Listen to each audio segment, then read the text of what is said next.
அவள் கேட்பது லவ் இல்ல, அட்டென்ஷன். அதாவது மனைவி வந்து கணவனிடம் எதிர்பார்ப்பது லவ் இல்ல, தன் கணவன் தன் மீது கவனம் செலுத்துகிறாங்களா அப்படிங்கிற ஒரு அட்டென்ஷனை எதிர்பார்க்குறாங்க.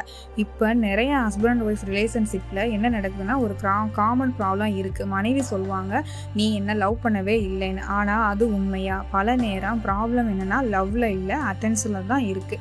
மனைவி என்ன எதிர்பார்க்குறாங்கன்னா, ஹஸ்பண்ட் தன் கூட பேசணும், தன்னை கவனிக்கணும், தன்னை சாப்பிட்டியான்னு கேட்கணும். சின்ன சின்ன விஷயமா இருந்தாலும் மனைவிக்கு அது ரொம்ப பெருசாக இருக்குது. ஆனால் கணவன் சைடில் என்ன நடக்குதுன்னா, அவங்களுடைய வேலை, அவங்களோட டென்ஷன், அவங்களோட ரெஸ்பான்சிபிலிட்டி, இதில் கணவன் என்ன பண்ணுறாங்க, முழுக்க பிஸி ஆயிடுறாங்க. அவங்களுக்கு லவ் இல்லைன்னு அல்ல, ஆனால் அந்த கணவன் வந்து அதை வெளிப்படுத்துகிற விதம் தான் மாறி இருக்கும். மனைவிக்கு தேவையானது டெய்லி ஒரு மெசேஜ், ஒரு கால், ஒரு சாப்பிட்டியான்னு கேட்பது, இதெல்லாம் தான். ஆனால் அவளுக்கு அது லவ் மாதிரி ஃபீல் ஆகும். ஆனால் உண்மையிலே இது என்னென்னா லவ் இல்லை, அட்டென்ஷன், தன் மீது கவனம் செலுத்துகிறாங்களான்னு. இது ஏன் உருவாயிருக்குன்னா, லவ் பண்ணுற காலத்துலேயும் சரி, அதுக்கப்புறம் வந்து அலைன்ஸ் பண்ணியிருக்க காலத்துலேயும் சரி, அதாவது பொண்ணு வீட்டில் இருக்காங்க, அதாவது மாப்பிள்ளை வீட்டில் இருக்காங்க. ஸோ வந்து 2 பேர்த்துக்குமே கம்யூனிகேஷன் ஒன்லி மொபைல் தான். ஸோ வந்து ஃபோன் பண்ணி பேசிகிட்டே இருக்காங்க, சாப்பிட்டியா, என்ன பண்ணுற, தூங்குறியா, இந்த மாதிரியான நிறையா கேட்டு பழக்கமாயிட்டு ஆஃப்டர் மேரேஜும் மனைவி என்ன பண்ணுறாங்க, ஹஸ்பண்ட் சைடு எதிர்பார்க்குறாங்க. ஆனால் ஹஸ்பண்ட் என்ன பண்ணுறாங்க, மனைவி நம்மகிட்ட தான் இருக்கா, நம்ம வீட்டில் தானே இருக்கா அப்படிங்கிற ஒரு தாட்டில் வேலையில் பிஸி ஆகிடுறாங்க. இதனால தான் அது நடக்குது இந்த அட்டென்ஷன். கணவன் என்ன நினைக்கிறாங்க, நான் வேலை பண்ணுறதே ஃபேமிலிக்காகத்தான். மனைவியை நினைப்பாங்க, அவனுக்கு நான் முக்கியமே இல்லை. இங்கே தான் மிஸ் அண்டர்ஸ்டாண்டிங்கே ஆரம்பிக்குது. ஒருத்தர் என்ன பண்ணுறாங்க, லவ் காட்டுறாங்க, மற்றொருத்தர் என்ன பண்ணுறாங்க, அட்டென்ஷன் தேடுறாங்க.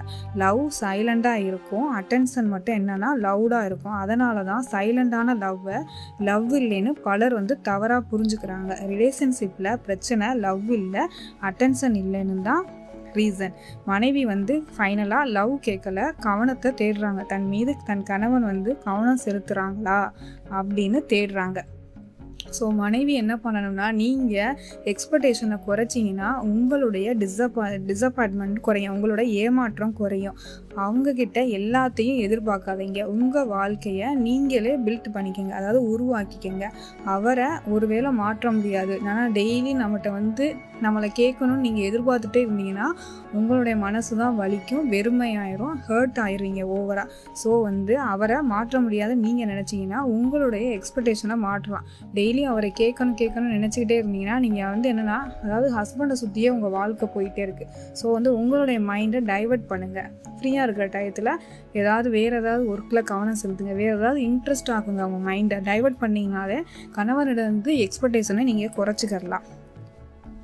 ஓகேங்களா? இந்த மாதிரியான ரியல் லைஃப் ஸ்டோரிஸ் உங்கள் லைஃபோட கனெக்ட் ஆச்சுன்னா என்னோட கீர்த்தி ரியல் டாக் யூடியூப் சேனலை சப்ஸ்கிரைப் பண்ணுங்கள், லைக் அண்ட் கமெண்ட் பண்ணுங்கள், உங்கள் ஃப்ரெண்ட்ஸ்க்கெலாம் ஷேர் பண்ணுங்கள். தேங்க்யூ, பாய்.